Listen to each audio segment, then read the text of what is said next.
Hello, and welcome back to the NOLA Art Podcast. And happy Black History Month, week 2. So like I mentioned in my last podcast episode, it is Black History Month. And so this whole month we're talking about Black history. No, not really. We're actually talking about identity and representation and how that plays into my artwork and my identity and just how my creative life is. So last week was a little bit difficult for me to talk about because I just couldn't put the words together, y'all. I couldn't figure out like how to talk about it in a like good way. Because like a lot of so I said that I recorded 3 times, and a lot of those recordings, they felt like my words could be misconstrued in the wrong way, and I really didn't want that to happen. So I just decided to kind of just re-record what I was going to say a bunch of times. And even for this too, this is actually the second time that I'm recording this particular episode.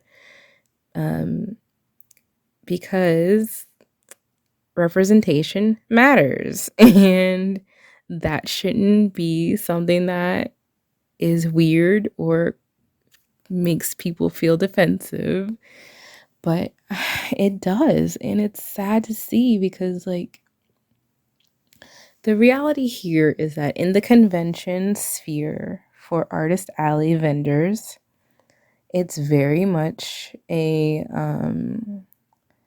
white dominated space, and that's true. That's a fact of life here in the Pacific Northwest.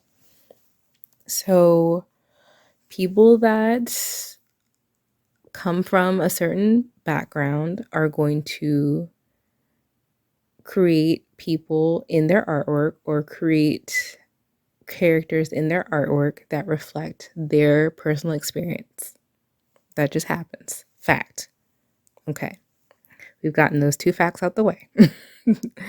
So, for me, being a Black woman and a Black woman who has traditionally lived in areas that have been mostly Black or mixed populations, it makes a difference for me that I not only create artwork that's diverse, but see artwork that's diverse.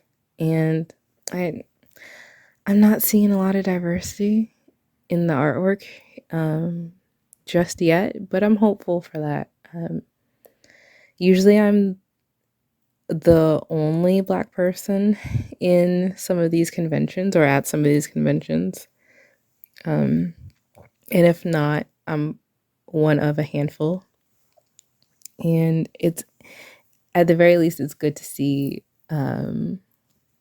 other creators that look like me or BIPOC creators in some of these spaces, because it means that we are out there and we're creating, and we're, with all the barriers that we might be facing, we are still doing the thing that we love.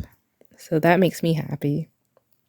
But it also makes me happy whenever I know for a fact that someone is seeing my art and seeing themselves in it. And I want to share a story that I actually waited to share now.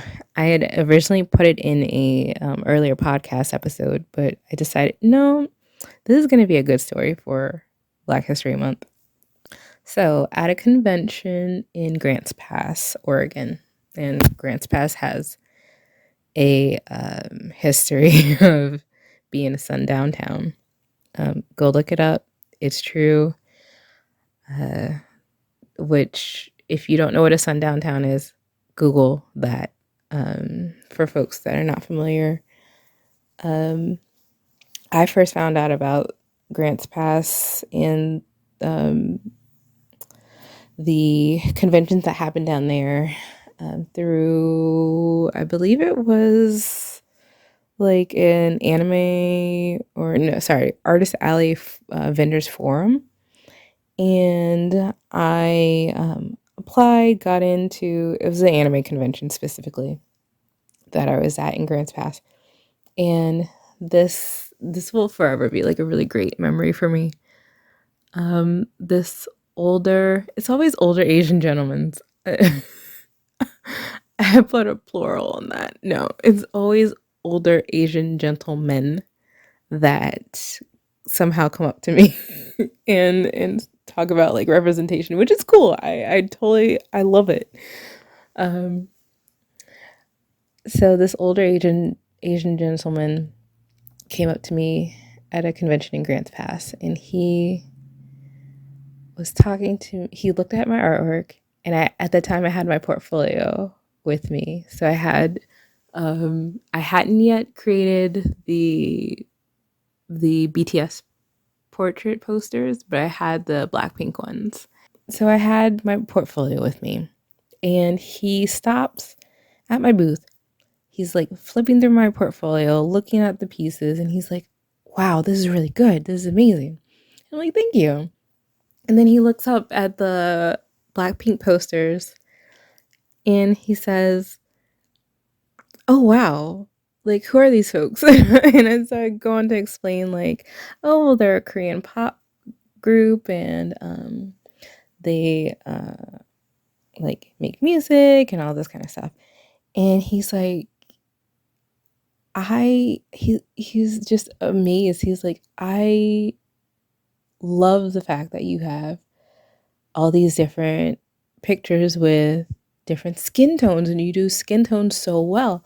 And that kind of threw me off for a little bit, because I was like, well, because I'm black. But not to say that like people that aren't black can't make skin tone colors, but I'm just like, yeah, of course I would make different skin tones on for different like people, because I know what that's like to not see yourself represented. And so I want to represent. I didn't go into all this. I didn't say this. I said a simple thank you. But but that really like it took me aback, because I'm like, well, it just makes sense. I'm a person of color. I want to create artwork that represents people of color from like the pop culture things that I enjoy. So why wouldn't I? But I realized like not everybody thinks that way. Um, and so that's a lot of the reason why you'll see, um, or you won't see, um, like different skin tones or different like hair textures or things from certain artists, because that's just not their, first of all, that's not their experience, and they're just not thinking about like various experiences. Um, so they just don't do it. And whether you have opinions on that or not, look, this, all I want to say is this podcast is here to tell the truth. It's here to tell my personal experience with my creative journey, and take what resonates, leave what doesn't. I don't want to like make any like blaming um things for folks. I don't know. I don't, I'm not here to make people feel unhappy or upset. I'm just here to tell the truth about what my experience has been. So in him, like being excited to see that I could create people of various skin tones and represent them in artwork, and beautifully, by the way, he really helped me appreciate that I care about representation, and like BIPOC representation specifically. And that like it makes a difference.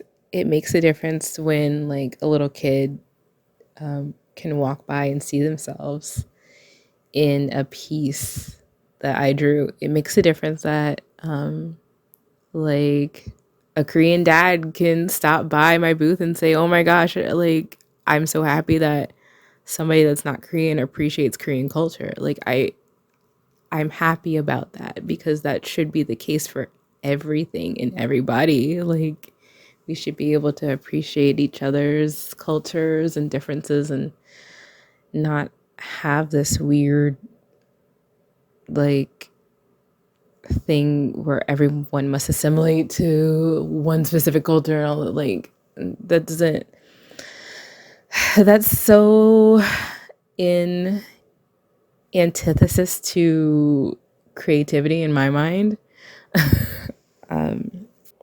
But that's been a really great experience for me in coming out of that Grants Pass convention, because that's not the only person, right? That's not the only person that has seen my work. And that's not the only person that's ever going to see my work. And, you know, there might not be people that will often come up and say that, but I know that there's people that appreciate seeing diverse folks in my art because I appreciate it. Overall, I'm just proud of myself that I am able to not only represent people from different nationalities in my work, people of different colors in my work, but represent them in a way that is glorifying them. Maybe that's not the right word, but respectful of them. And that's all I want to do. I want to just make really pretty things with pretty people in them. And those people that I find pretty are often like people that the world at large might not say are pretty or think are pretty, but they're in my artwork, so they're gorgeous.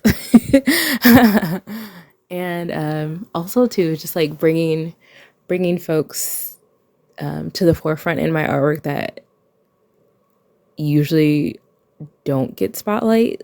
Like I say this knowing that all of these people that I draw are usually celebrities, but they're celebrities in like other countries. Like, so being able to say like, I have a piece of, that I did of like a Thai BL actor who's like super popular in Thailand, but nobody knows his name here. Like, I also like having that kind of, that, ability to introduce people when they come to my booth to maybe somebody that they didn't know, or maybe something that they didn't know. Like quite a few folks that I've interacted with have come up to my booth and didn't know anything about K-pop, but now they know that these 4 really pretty posters exist of Blackpink. And if you've gotten to this part of the episode, tell me what made you feel represented. Was that an artist that you saw? Was that a song that you heard? Maybe a movie that you watched? How have you felt represented in the world? And I will catch y'all on the flip side for the next episode. Bye.